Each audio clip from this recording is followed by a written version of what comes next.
So now TD Bank is set to pay around $20 million to the U.S. to resolve spoofing investigation. And again, why? Why? Because they are horrible people. And all the banks allow all the money laundering. They allow people to do some terrible, horrible things.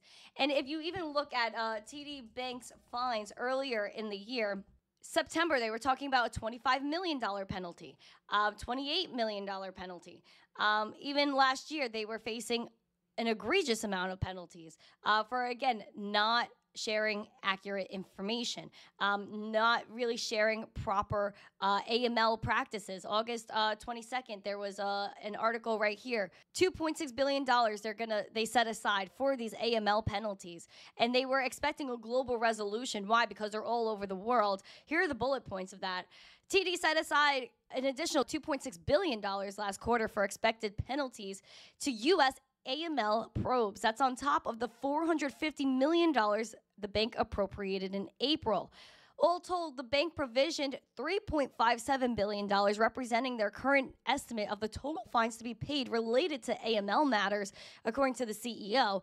The bank expects a global resolution on the AML matters by the end of the year. He said, the CEO, while we're not through the tunnel yet, we can see the light at the end of the journey. So the latest news comes into play, where they're set to pay more than $20 million US as a part of a deal with the American authorities to resolve an investigation into a former employee's fraud trading tactics to manipulate the treasuries market. So not only do they have problems with AML, which, again, if this was a crypto exchange, oh, have mercy. Oh my God. Especially fraud to manipulate the treasuries market? Bruh. Imagine that was in a crypto exchange or any sort of thing crypto. It would have been all over the news. We would have had laws banning crypto. Come on, man. Like, this is foolery right here. This is foolery. This is Canada's second largest bank, and they entered into a 3-year deferred prosecution agreement, according to the DOJ.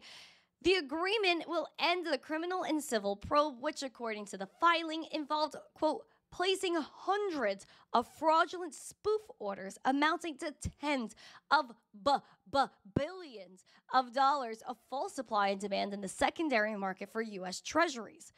This comes at a time where the Canadian lender is close to a possible guilty plea to criminal charges that its U.S. retail bank failed to curb money laundering tied to Chinese crime groups and illicit fentanyl sales.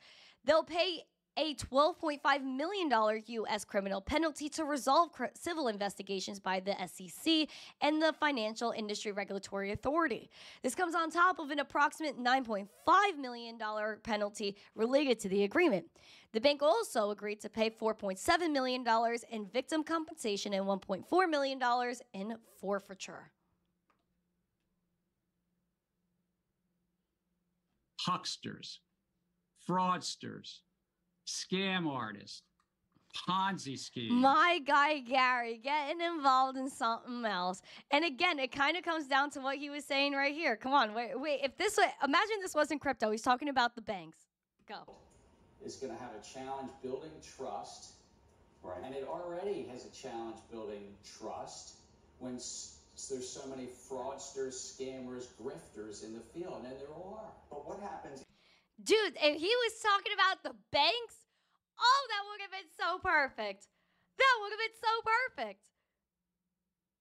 Fraudsters, scammers, and grifters. That's exactly what the banks are. And it's so funny that Gary, our boy, plays both sides. Both sides. He's like, oh, the banks are no good. But there's no nobody's regulating these banks. Nobody's shutting down these banks and saying, hey, bros, you're doing a complete debauchery and you're not doing what you're supposed to do. The banks are so cooked. The banks are so done right now. And I'm telling you guys, there's going to be so many problems with the banks in the future. They are doing illicit practices. They're not held accountable. They just pay a fine and they move on and they're able to operate globally in that fact. It's not like one country is like, oh, you're doing bad here. Let's eliminate you. No, they're not. You know what they should do? If a bank is bad, bye bank, and move everybody's account somewhere else and figure it out. Because you know what? This is highly embarrassing. And of course, the SEC gets involved and all of a sudden it'll just go away. Go away.